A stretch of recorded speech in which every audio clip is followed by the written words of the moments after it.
Pour ceux qui sont sur le Discord, j'avais parlé hier de musique et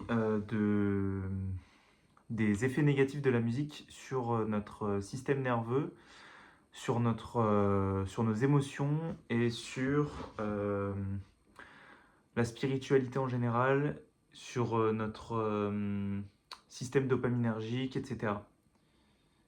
Je vais essayer de me mettre bien par rapport à la caméra, que vous me voyez bien. Alors, j'avais envie de parler de la musique aujourd'hui parce que c'est peut-être une des addictions les plus présentes dans notre société, avec la pornographie, avec la masturbation, bon, la sexualité en général dégénérée, la lust, la luxure, mais également avec les jeux vidéo qui sont aussi une addiction, l'alcool, les drogues, le tabac, enfin bref, ça fait partie d'un panel entier d'addictions qui sont présentes dans nos vies. Et moi, il faut savoir que j'écoute de la musique de temps en temps. J'essaye d'en écouter le moins possible, surtout quand je suis dehors. À la limite, en écouter quand je suis chez moi. Et je vais écouter de la musique en fait qui je dirais est très naturelle parce qu'il n'y a pas de, il y a très rarement des paroles. C'est de la musique atmosphérique euh, qui sont en fait des sons qui vont être apaisants pour le système nerveux. Ça, en fait, il faut savoir que les hertz en musique aujourd'hui, la fréquence des musiques qu'on écoute actuellement dans notre société est très mauvaise pour nos corps et pour nos cerveaux et pour nos émotions et pour notre mental. Euh, je me souviens que à l'époque, et même il y a encore pas si longtemps, j'écoutais énormément de rap, que ce soit du rap français ou du rap US, et des musiques qui parlaient pas spécialement de ce que je vivais. Et en fait, pour moi, c'est une contradiction parce qu'on va écouter de la musique qui nous ressemble pas. Et dès le moment où on va mettre les écouteurs et on va écouter les paroles d'un rappeur, ça peut être n'importe quel rappeur ou n'importe quel chanteur, n'importe quel endroit dans le globe, en fait, on va inconsciemment essayer d'imiter ce qu'on écoute. Je dis pas que vous allez commencer à devenir des braqueurs, les gars, c'est pas ce que je suis en train de dire. Mais inconsciemment, on va intégrer ce qu'on écoute et on va vouloir, on va commencer à avoir peut-être des penchants.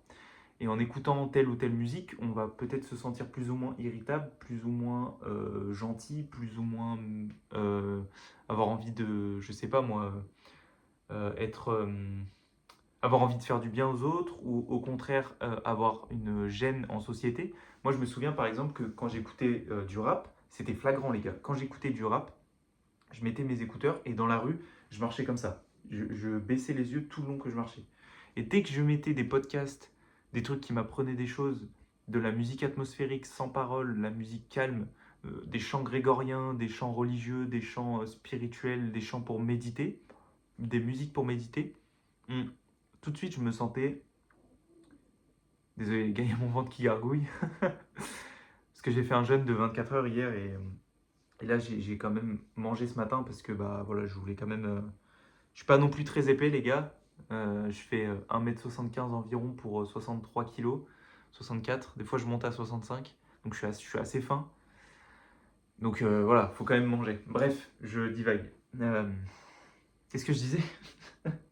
Oui, que voilà, dès que j'écoutais ce type de musique-là, dans la rue, je me sentais pas bien, je me sentais pas en phase avec le monde et j'arrivais pas à connecter avec les gens en fait. Et dès que j'écoute de la bonne musique, de la musique vraiment, moi je dirais c'est de la musique naturelle. En fait, pourquoi on a inventé la musique? On a utilisé des produits et des matériaux organiques, tels que le bois par exemple pour la guitare, pour en faire des instruments et des mélodies, pour en faire des sons qui sont agréables à l'oreille. Mais de la musique en soi, moi je peux considérer de la musique des chants d'oiseaux par exemple, que je vais entendre le matin, ou les cloches de l'église qui est à côté de chez moi. En soi, pour moi, ça va être de la musique. Et, euh, et c'est pour ça que moi je dis que la musique vraiment c'est quelque chose à prendre au sérieux, parce que c'est euh, couplé à d'autres addictions, notamment la pornographie ou les jeux vidéo ou tout ça, ça crée de gros problèmes en fait. Voilà, j'avais pas grand chose à dire de plus. Juste faites attention à ce que vous mettez dans vos oreilles. Ne vous écartez jamais de la voix et voilà. Merci à tous.